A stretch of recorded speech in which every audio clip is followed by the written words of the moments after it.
So Apple's newest update means that you can now measure your blood pressure. Well, kind of. We're going to talk about it. First, let's start with the other health features that they announced. The first is sleep tracking. With this update, Apple now gives you insights on the actual quality of your sleep, its different stages, and not just giving you an overall sleep duration. It measures sleep quality using 3 categories, and I personally believe this application is much more useful and it's more practical compared to the competition because now you get insight and know what you can actually do to improve your sleep quality. But the good news is, if you have other devices, Apple will also use the data from those devices to also provide these same insights. So you don't need to have the Apple Watch to do this. That's pretty cool. Train and load. This is probably my favorite feature on my Garmin watch. Train and load is like having a coach on hand. And this coach tells you if you're overtraining or if you can push yourself some more. As I mentioned, I use this on my Garmin watch, and I think this will be a great feature for people who overtrain, like myself. I'm guilty. And also for those who are just new to exercise. This is a perfect way to stay on track, and I believe it's going to be a useful feature for many people to reach their fitness goals. Drum roll, please, and the moment you've been waiting for, hypertension notification.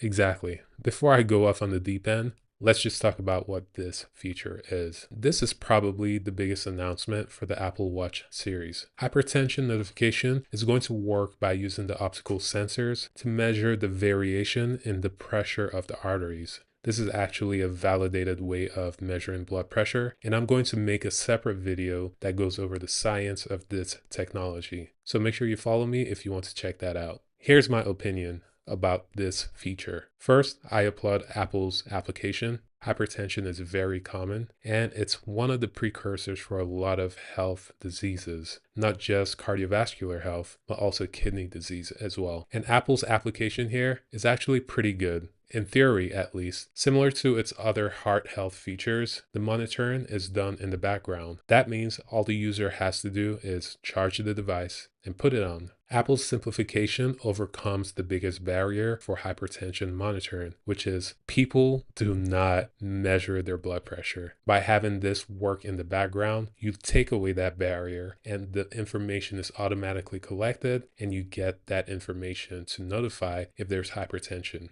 Okay, enough of the praises. Now I'm going to go off the deep end. Looking at the promotional information, it does not look like an actual number is provided. It just says, hey, you might have hypertension. Now, my first concern here is, as a healthcare provider, if someone comes with this information, my question is, what was your number? And the response from the person is going to be like, well, I don't know. It just said I have hypertension.